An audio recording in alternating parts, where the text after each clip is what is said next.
Boldwood presents If I Lost You, written by Sheila Norton and read by Rosalind Steele.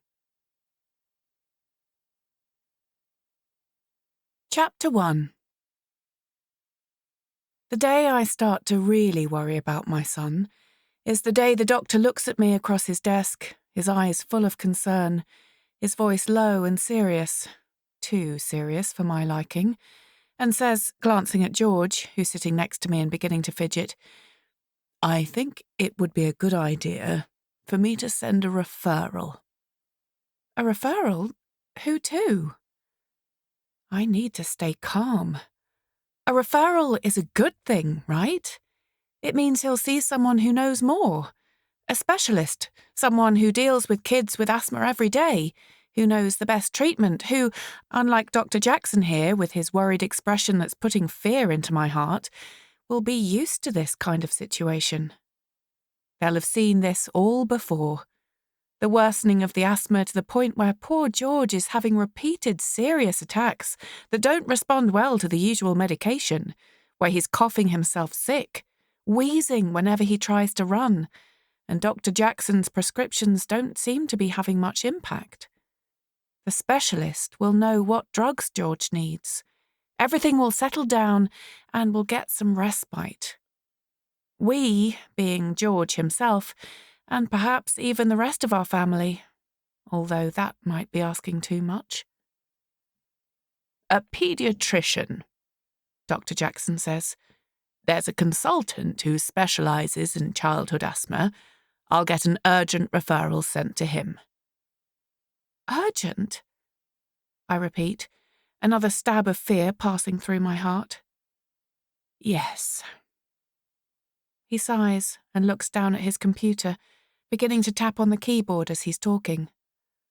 "Unfortunately, sending something as urgent these days doesn't always guarantee the kind of speed we'd like. Let me know if you don't hear anything within a couple of weeks, and I'll chase it up."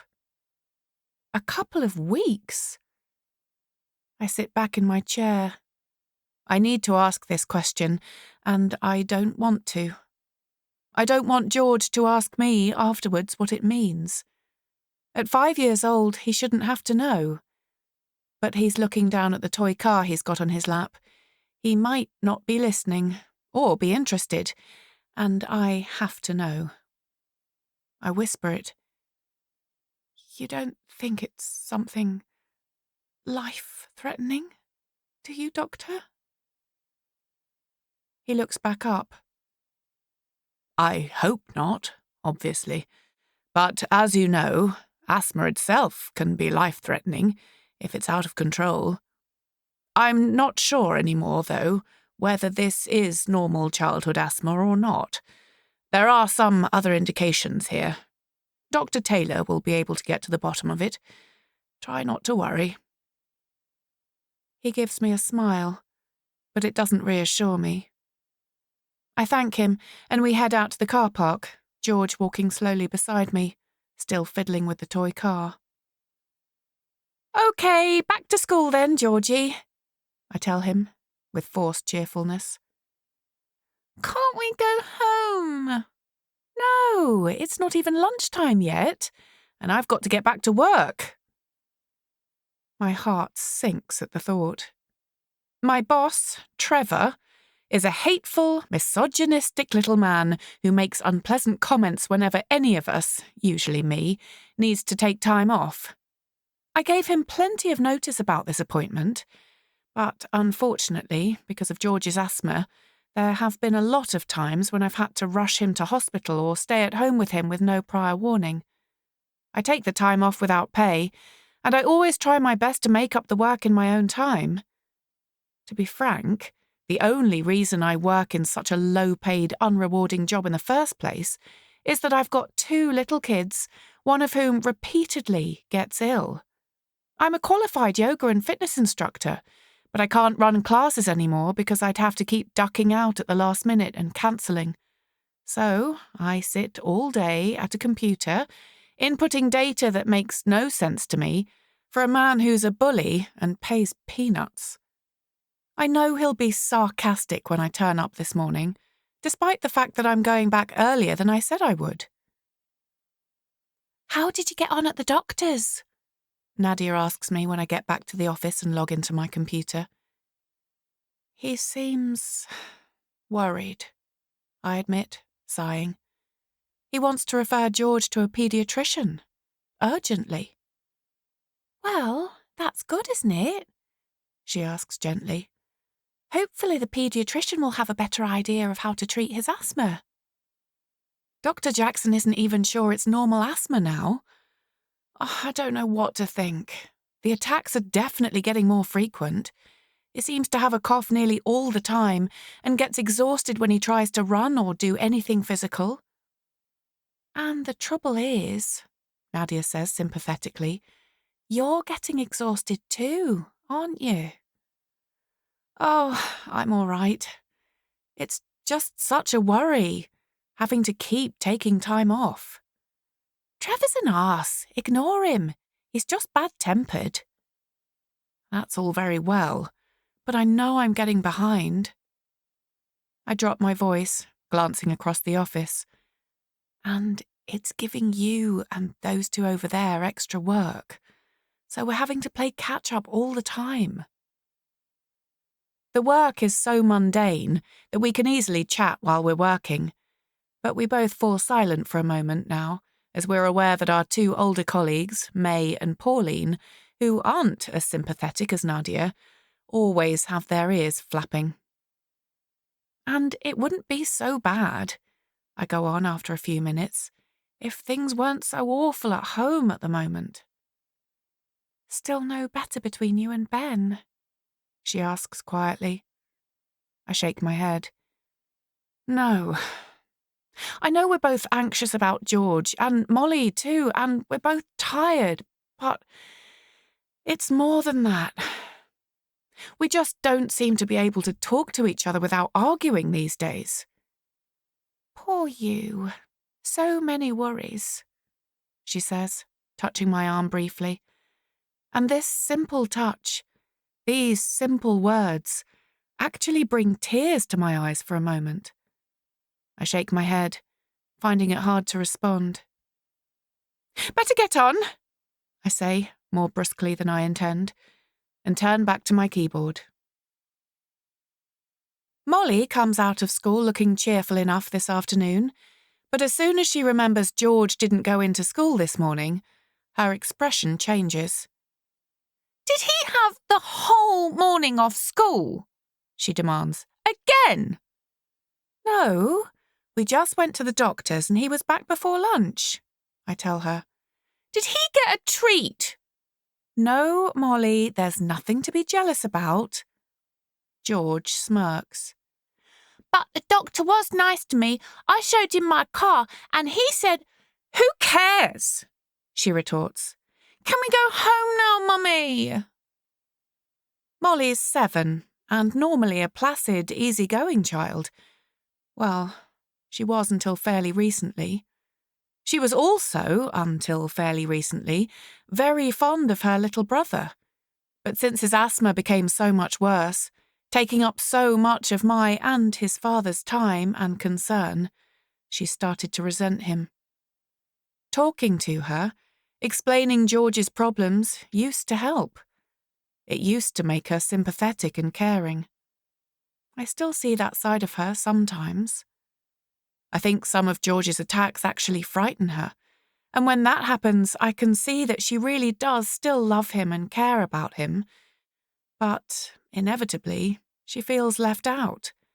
She complains about him getting time off school and being allowed to stay at home, lying on the sofa. And, of course, she doesn't like the way Ben and I are snapping at each other these days, however hard we try to restrain ourselves in front of the children. I tell her we're both just tired. I give her lots of cuddles and reassurances about how much we love her. But I can understand her resentment, especially as George often plays up to it. "I had nearly the whole morning off," he gloats now, and I give him a warning look. All right, George, we all know that now. How was your day, Molly Pop? How did you get on in the spelling test? I got 9 out of 10, she says, instantly more cheerful. I only got shell wrong because I forgot it was 2 L's, but I got all the others right and only one person got 10 out of 10. Wow, well done, I say, giving her a high five and a hug. Clever girl. And everyone's happy again. For now.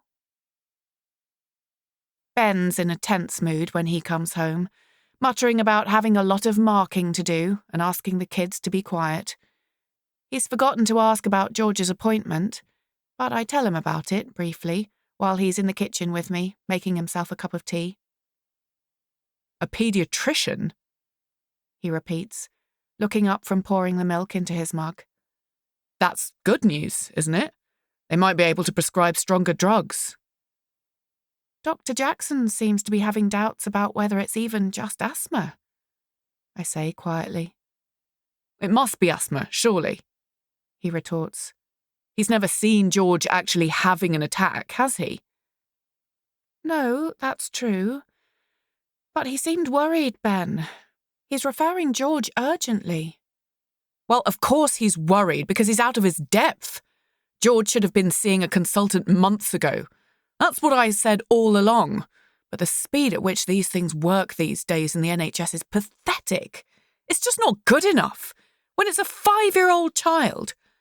All right, keep your voice down, I snap.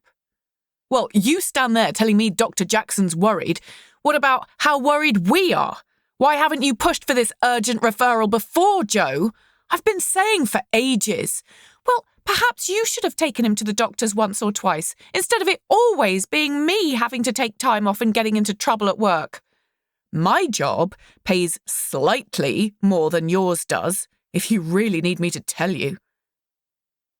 And here we are again. Fighting about the children, fighting about our jobs, fighting about who does the most in the house and even who earns the most money. It's miserable. It's horrible. It's not like us. Or it never used to be. We'll have been married for 9 years this year, living together for 2 before that, and we hardly ever used to argue until the last year or so. Now it's so bad that we've even talked about splitting up, but we don't want to hurt the children.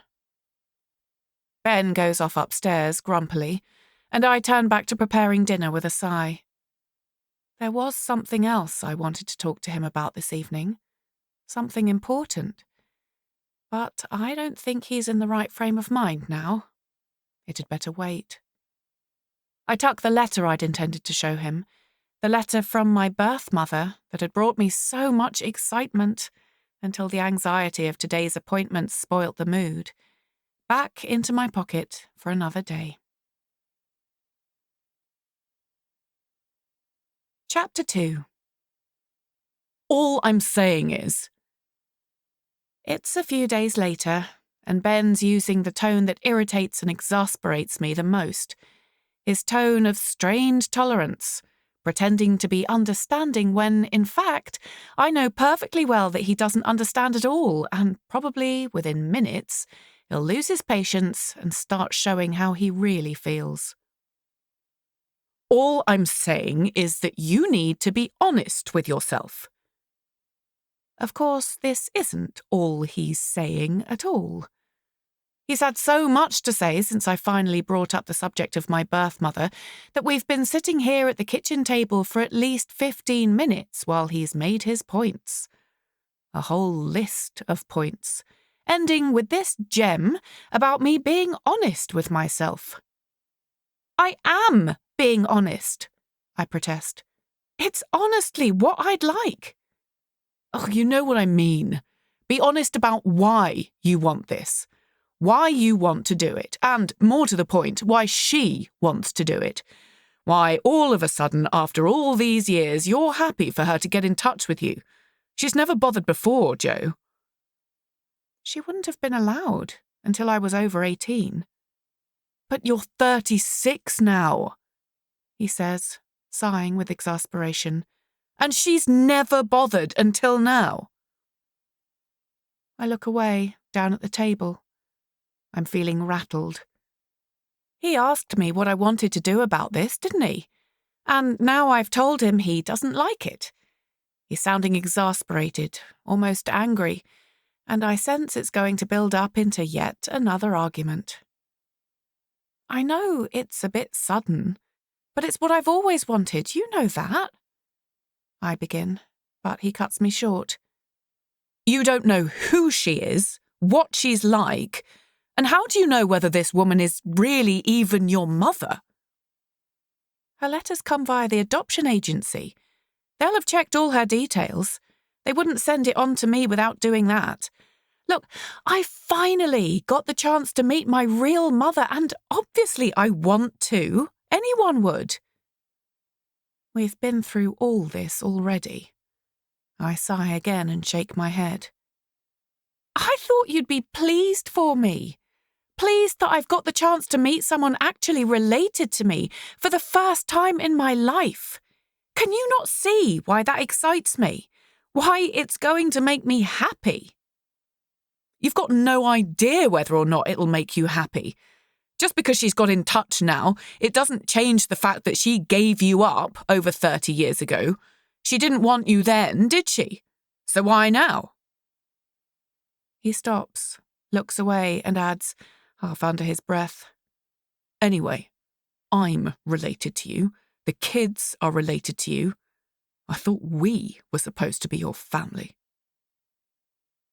I want to be sarcastic, to reply that yes, he's related to me, he's my husband, but these days it often feels like we're almost strangers. Strangers who don't understand each other anymore. But what's the point? It'd only provoke yet another row. I know. I didn't mean it like that, obviously. You're twisting my words. He sighs again, and for a moment I think he's going to give up the argument. Until he suddenly adds, like an afterthought, And how about your mum and dad? They're your family too. They're my adoptive mum and dad. Oh, come on. You've never called Liz and Harry that. They're your parents, Joe. You're their daughter, and they brought you up from the age of 2. They love you, and they love the children, their grandkids. They'd be so hurt if they heard you relegating them to adoptive parents. I'm not relegating them. Of course I'm not. Yes, I love them. I always have done. I was just making the point. They adopted me. I'm glad they did. I'm eternally grateful. I had a wonderful childhood. And yet? Now my birth mother's got in touch, I want to find out what she's like and find out more about her life. Did she go on to have any more children, for instance? I might have brothers and sisters, Ben. I want to find the missing pieces of me, my origins. Can't you understand that? It's how I've always felt. I'm rootless. I don't know where I came from. And even now, all I know is her name. You could exchange a few more letters to find out all of that. We could, but why waste time? This letter the agency forwarded says all I need to know, that she'd like to meet me. That's all. If it's a disaster, I don't have to meet her again, do I? Ben closes his eyes for a moment. It's not that I don't understand. I do. Or at least I'm trying to. Okay, you're going to meet up with her, whatever I say. But don't get carried away by this fantasy of a mother-daughter relationship until you've got to know her properly. I just hope you don't end up being disillusioned, disappointed. It's only one meeting for now, and no, I'm not getting carried away, all right? I get to my feet, fed up with the whole conversation now. I'm sure at one time I might have expected my husband to be pleased for me. Pleased the one thing I've always longed for might actually be coming true. But no, not any longer. Our relationship isn't like that now. Perhaps he's right that my parents might be hurt, but I hope not. They did give me a good childhood, but the fact is that I've always dreamt of meeting my birth mother.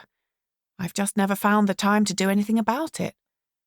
But since the agency got in touch to tell me she was asking to forward me a letter, with a view to possibly meeting me, I've thought about it constantly. The very idea of having someone, anyone, who knew me when I was born is so tantalizing that it's what I think about every night while I'm lying there trying to sleep. I'm grateful to have something to take my mind off all my worries. And whatever Ben says, I'm going to do it.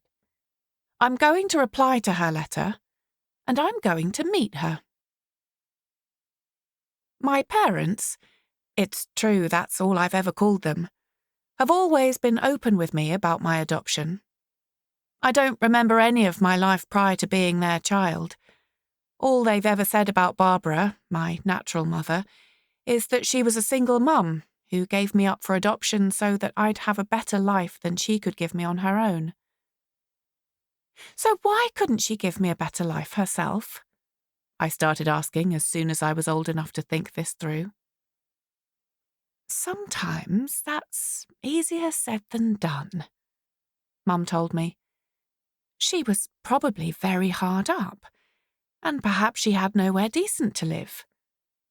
I'm sure she loved you, Jojo, but it was a selfless thing to do, to give you up so that you could have a happier life. Jojo, her pet name for me, that nobody else has ever used. Like I call Molly, my own daughter, Molly Pop. I never felt the need for any other mother. But needing is one thing. Knowing is another. I tried to explain this to her the day after the conversation with Ben, when she and Dad come for Sunday dinner. Nobody will ever replace you, I tell her gently while she's helping me with the washing up. I'd just like to see what she's like, my birth mother. She nods, calmly wiping a plate without looking at me. Of course. We always thought you might decide to try to find her one day. I'm surprised it's taken this long, to be honest. I'm not sure I ever would have, if she hadn't made the first move. All that business with DNA and research seems so complicated, and I've just never had the time to get into it, with the kids and everything. I leave this hanging in the air for a moment, both of us knowing what I mean. The worries about our children, the problems with my job, the things she and I disagree about. Although, I go on, I've often looked at Molly and George, seeing their different traits develop, and wondered which they've inherited from me, which from Ben or his family, and which from your family. She finishes for me. I do understand, Jojo. You're not hurt? She looks up at me and smiles. No, I'm not hurt, and I'm sure Dad won't be either. It's natural for you to be curious, as long as you don't get hurt. I shake my head. I won't. I haven't got any preconceptions. Anyway, she might only want one meeting, out of curiosity, and I might never hear from her again. But at least I'll know I've tried. She puts down the plate, reaches out and gives me a hug. The tea towel in her hand is hanging down the back of my neck, tickling me, and we break apart, both laughing. You're sure you're okay about it? I repeat, looking into her eyes. Those warm, loving eyes that have followed me and watched over me all the years of my life, apart from the first two. We may sometimes have our differences these days, but I do know she still loves me. I'm sure. Good luck with it, and keep us posted, she says. I will. And thank you for being so understanding. I pause, then add quietly, because I don't say it often enough now. as well as for everything else.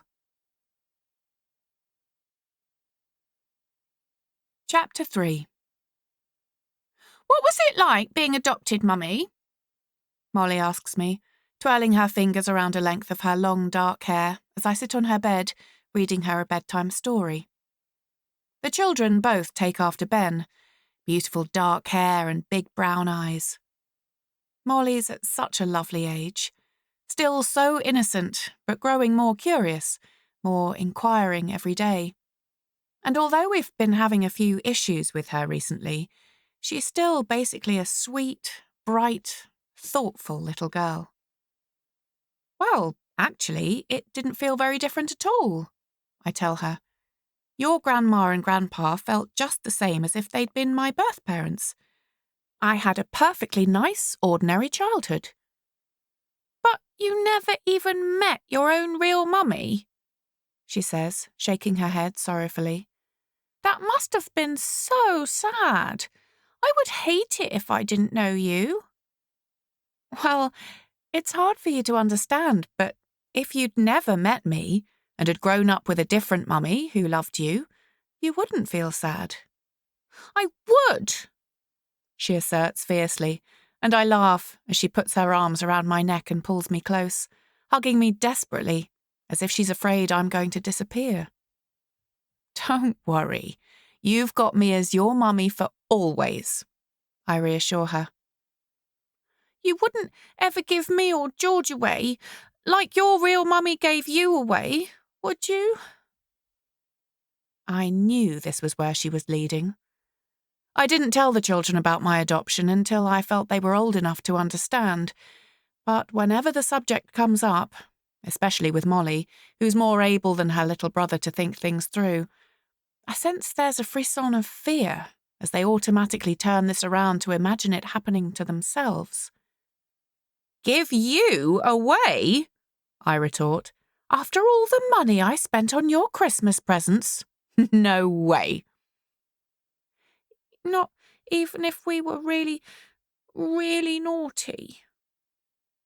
She looks down as she says this. I've never had to tell Molly off very much until the recent bouts of spite aimed at her brother, and I imagine this plays on her mind. Not even if you burnt the house down and crashed my car, I say, smiling at her. Crash your car? She squawks. I can't even drive yet, Mummy. I know, but you might do one day, and I still wouldn't give you away. I pretend to think for a minute before adding, tickling her at the same time to show I'm still joking, but don't try it, will you? No, I won't, she says vehemently after she's stopped giggling. We wouldn't be able to go to see Grandma and Grandpa if your car got crashed. Well, there you go then. Now, come on, off to sleep. School tomorrow. Night-night, Molly Pop. Love you lots. Love you too, Mummy. Night-night. It's been about a week since I got my birth mother's letter, and almost as long since Dr. Jackson said he'd refer George to a paediatrician. He did say to give it 2 weeks, so there's nothing I can do for now, apart from worrying myself sick. But I've responded to Barbara's letter now, suggesting we meet up this coming weekend if she's free, and giving her my phone number to make it easier to reply. I feel jittery and nervous whenever I think about it, but I've been trying not to let the children notice. Molly tends to pick up on everything, whereas George isn't quite as emotionally perceptive as his sister. Even if he has heard us talking, he still falls asleep every night without voicing any concerns. That's when he's even well enough to fall straight asleep. To be honest, I've barely got over the excitement of my mother getting in touch with me, let alone the fact that I've agreed to meet her. I suppose I should ask myself whether I'm excited only because meeting my birth mother has always been such a dream of mine, or whether almost anything out of the ordinary, anything to take my mind off the pressure and anxiety of my life at the moment, would excite me. Am I just focusing on my birth mother to take my mind off everything else? But I really do want to meet her, this Barbara King, who gave birth to me and then gave me away. Not that I blame her, but I came from her. My DNA is half hers. I want to find out if I'm like her, if I've inherited things from her. So it's mostly just curiosity, I suppose. It's clear Ben doesn't really want me to go ahead with this, but if I don't try, I know I'll always regret it. For another 3 days, life goes on as usual. I take the kids to school, I go to work, I return to the school, take the kids back home, prepare meals, feed the cat, supervise reading and spelling sessions, put washing in the machine and take it out again, read bedtime stories. On the 3rd day, Trevor is even more grumpy than usual. George's teacher tells me he was too breathless to do PE, despite having his inhaler, and I'm worried and in a tetchy mood when my phone pings with a text message.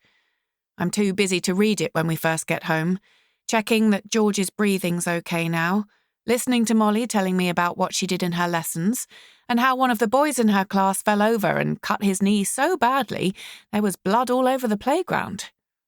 So it's not until they're both in bed and Ben and I are clearing up the dinner things that I remember to check it. It's from her, I say breathlessly, staring at my phone. My birth mother. He turns to look at me. What does she say? She suggested we meet in the Teapot Cafe at 3 o'clock on Saturday. I swallow back the lump in my throat. I'm not sure whether to smile or cry. She only lives on the other side of town, Ben. Okay, he says flatly. It's just curiosity, all right? I say, irritated that he can't even try to look pleased for me. I realise she's a stranger and that we might not get on together. I realise all of that. I'm prepared for it. But I want to find out. Yes, he shrugs. Okay, I get it. Whatever. If I get bad vibes from her, I won't meet her a second time. I don't understand why he's so against this. It's almost as if he's jealous, despite the fact that things have got so bad between us now. I get straight back onto my phone to respond to Barbara's message, and within minutes it's all agreed. I can't believe how quickly this has happened, or how long it's been since I've looked forward to something so much. Sometime after midnight, I wake up with a start, instinct kicking in before I've even understood what woke me. It's the sound of coughing and wheezing coming from George's room. The sound I always dread. He's trying to call out for me, but struggling to force his voice through the constriction of his airway. I jump out of bed, shivering in the cold and almost tripping over my slippers. All right, sweetie, I'm here, I call as I rush into his room. He's sitting up in bed, gasping, clutching his chest. I pick up his reliever inhaler, fit the spacer, and put it into his hand. Don't panic, I remind him, as if it were that easy. Take a puff, that's it. Okay, now another one. Slowly, Georgie. Try to breathe it in deeply. Okay, another puff now. Any better?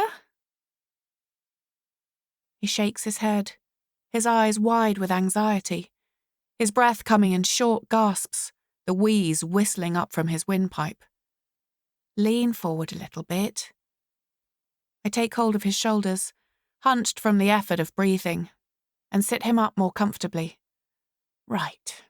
Try another puff, slowly, okay? That sounds better. And again. Good boy. It's easing a little.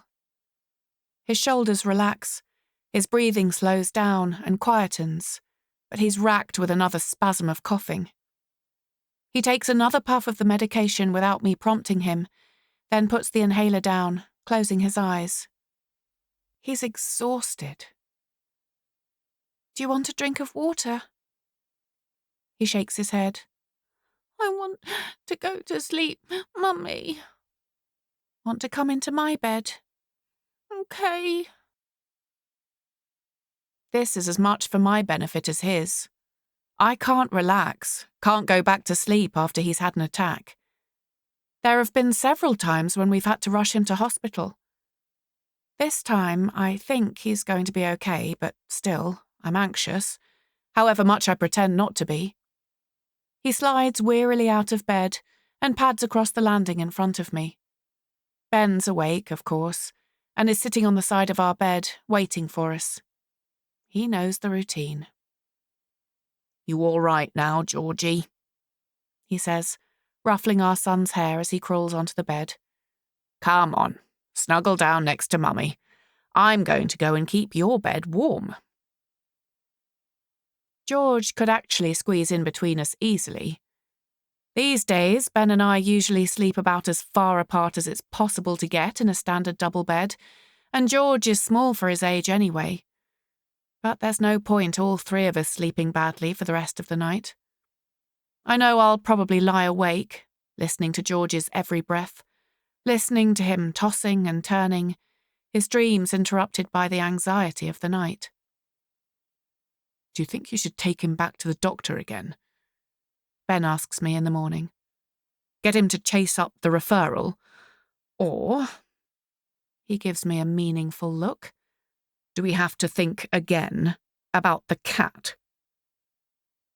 Ebony is 9 years old. We adopted him as a kitten before we had either of the children. They both adore him, and the feeling is mutual. He lay next to them on rugs when they were babies, sat gently on their laps when they were toddlers, and patiently put up with being dressed in hats and knickers, pulled around the room in toy trucks, chased by robots and barked at by toy dogs. When George was first diagnosed with asthma, we were asked about animals. He's a short-haired cat, I said. He hardly sheds any fur.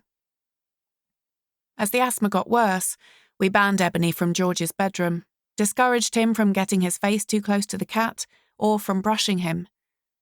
It was hard. I'd often catch him nuzzling against Ebony and tell him to stop, but it felt like banning him from hugging one of us, one of the family. Eventually, our doctor arranged allergy testing for him, and we were relieved to be told that no, pet dander didn't seem to be a trigger. So Ebony got a reprieve. But nevertheless, Ben still brings the subject up almost every time George has an attack. It's not Ebony, I remind him again.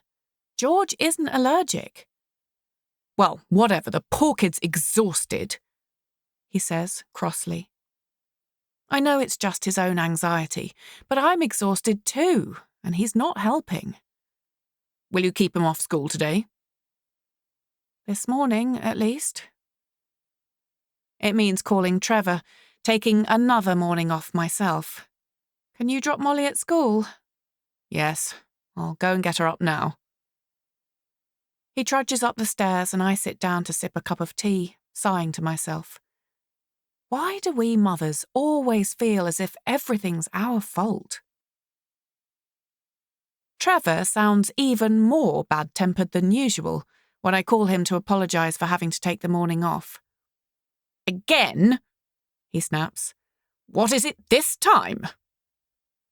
The same as last time, I'm afraid. George's asthma.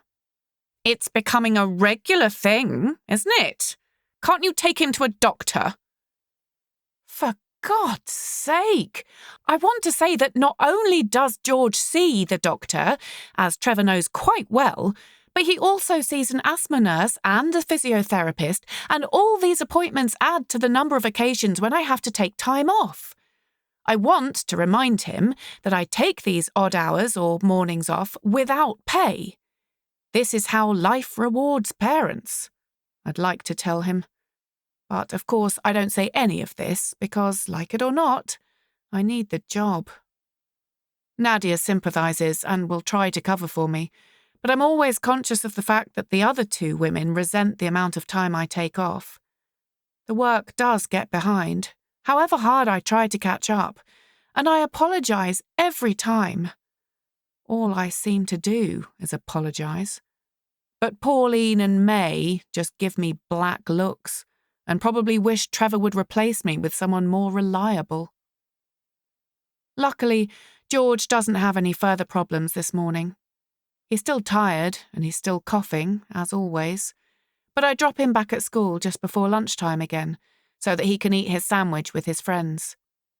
The drama of his asthma attack has slightly dampened my excitement about my birth mother, but while we're working, I tell Nadia about meeting her tomorrow. "Oh my God! How exciting!" she exclaims. "Has she had any other children? Have you got any brothers or sisters?" I don't know. I haven't asked her anything yet. All we've done is arrange to meet up.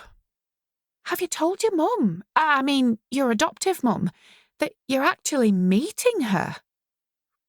I told her I was going to, but I'll tell her tonight that it's actually happening now. I fall silent. However I try to rationalise it, I still feel a bit like a traitor, and I still suspect that Mum's secretly hurt. She does understand, I add, almost to reassure myself. She gets why I want to see what my birth mother's like. "Of course she does. She'll be fine," says Nadia, who's got 2 loving natural parents, a whole host of sisters, cousins, aunts and uncles, and no idea how it feels to have virtually no family. But she's right. Mum is fine when I call her to tell her about meeting Barbara. "You must let me know how it goes," she says. "I will, I promise. I'm not getting my hopes up," I add, although it's a lie. "Good. Just take it one step at a time. I'll be thinking of you." "Thanks, Mum. I love you." I don't often tell her this these days. We've had so many disagreements since George was born, or more specifically, since his asthma symptoms started, that it's not always been easy to say. But it feels like I need to now, to reassure her and myself. Despite everything, she's my mum, and nothing's going to change that. Chapter 4. Saturday morning, I'm up early to do some shopping and housework while Ben keeps Molly and George occupied. "I'm going out for a little while this afternoon," I tell the children as we're having lunch, "meeting a friend for a cup of tea." Ben and I have already agreed that we won't tell them I'm meeting my birth mother until we know whether or not she's going to become part of our lives. "What friend?" Molly asks. "A friend from work." "What's her name?" I smile. "Barbara," I say. At least that part isn't a lie. "But we," Ben says, giving both children a look of fake excitement, "are going to play pop-up pirate and I am going to win." "No, you're not, Daddy!" George shouts. "I am!" "You never win, George. I bet I win this time," Molly says. And within minutes there's a full-scale argument going on about who cheats at games, who sulks if they don't win, and Ben's beginning to sound like he wishes he'd never suggested it. "I'll leave you to it then," I say, putting my coat on and grabbing my car keys. "See you later," Ben says without looking at me, and I can't help wishing he sounded even half as excited for me as he sounds about playing pop-up pirate with the children. The cafe where we're meeting is right in the centre of town. Barbara said in her message that she doesn't drive and would be coming in by bus. We told each other what colour we'd be wearing, and I spot her straight away, sitting in a quiet corner by a window, in a dark blue coat, a black scarf thrown over the back of her chair. My heart feels like it's thudding in my chest as I cross the cafe to join her. She looks older than I expected. But why didn't I expect that? She's probably in her 60s after all. Her hair's light brown with grey roots showing. Her skin looks pale, as if she's never been outside. And she's getting slowly to her feet, watching me approach through steel-rimmed glasses. Suddenly, I feel horribly like I'm going to cry. "Joanne?" she says. I nod. "Barbara." We look at each other for a minute. "What should I call you?" I add, my voice sounding husky. I mean... "Mum," she says, and she holds out her arms to me. "I'm your mum, Joanne." "Well, hello, Mum." I try to smile, but using the word mum feels like a betrayal. I'm not sure I can ever do it again. She pulls me into her arms, and I notice the thinness of her body through her coat. "It's good to meet you," I add. Then I shake my head, laughing at the ineptitude of the phrase. I don't know what else to say. I don't think either of us do. We sit down opposite each other and smile across the table. "So, tell me about yourself," she says. "You said in your message that you're married?" "Yes, to Ben. We've been married for nearly 9 years now." "Is he good to you? Got a good job, has he?" I laugh. "Well, he's a teacher. He teaches biology and chemistry at the high school." "Oh, very nice. Have you got any children?" "2. A girl, Molly, she's 7, and a boy, George, he's 5. "That's nice." She takes a deep breath and adds, "My grandchildren." I feel a pang. Just for a moment, I find myself wanting to say that they're not her grandchildren. They're my mum and dad's, Liz and Harry's. But I swallow and nod. "Have you got any others?" I ask her. I mean, did you have any other children? "No," she says abruptly. "You were the only one." What was I like as a baby? I smile at her. "I don't suppose you've got any photos of me?" She looks surprised. "I might have. I'd have to have a look. I did keep a few things, but they'll be in a box somewhere at the back of the wardrobe, if anywhere." The waitress comes for our orders, and it takes a moment afterwards for either of us to think what to say next. I'm feeling overwhelmed. Barbara's a stranger. I don't know anything about her, except for the fact that she gave me up. Was this a crazy idea after all? I decide to grasp the bull by the horns. "So, my mum, my adoptive mum, she was told you gave me up because you were on your own?" "Yes, I was. Once I'd walked out on your father. He was violent. Pushed me down the stairs once. Used to hit me when I was pregnant with you. After you were born, he used to threaten to drown you in the bath because you kept crying."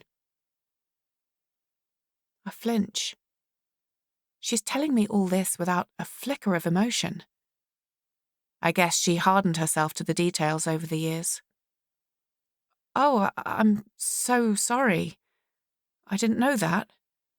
Couldn't social services have helped you to keep me with you after you left him?" I asked gently. "I gave you up for your own protection," she says. "He might have come after me. I was always looking over my shoulder." How awful for you. And I'm grateful, honestly. I never blamed you for giving me up. I had a brilliant childhood. My parents, sorry, but they are my parents. Well, wonderful. I'm just curious, that's all. "A brilliant childhood," she repeats, looking at me wistfully. "I couldn't have given you that. I had no money. Nowhere nice to live. It was always a struggle. I lived in one room with no heating, Mould on the walls, paint peeling off everywhere, cockroaches. Oh, it was disgusting. I understand.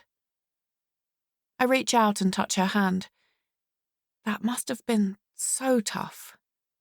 Well, I'm glad you had a happy childhood, she says. That was what I wanted for you. Our tea and scones arrive. Barbara reaches for a scone, cuts it in half and begins to smother it in jam and cream before biting into it hungrily. I don't feel like I can eat at all. I want to know more about my childhood, or rather, my babyhood. Was I a big baby? Did I cry a lot? Was I difficult as a toddler? She smiles. You were 7.5 pounds at birth, born on your due date. You never slept through the night, though. I was always having to get up and sit with you. And yes, you cried a lot. I think you were probably frightened to death of your father, and I couldn't blame you. He made me cry too. Oh, this has taken the smile off my face again. Oh, it must have been awful for you. Well, I don't dwell on that anymore. No point. What were your kids like as babies? Terrible. Especially Molly.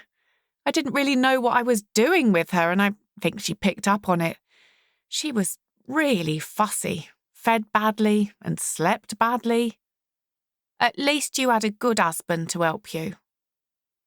Yes. I try not to sigh as I remember how good Ben and I used to be together during those early years. What went wrong? It can't just be the strain of George's condition, can it? We've lost each other somewhere along the way.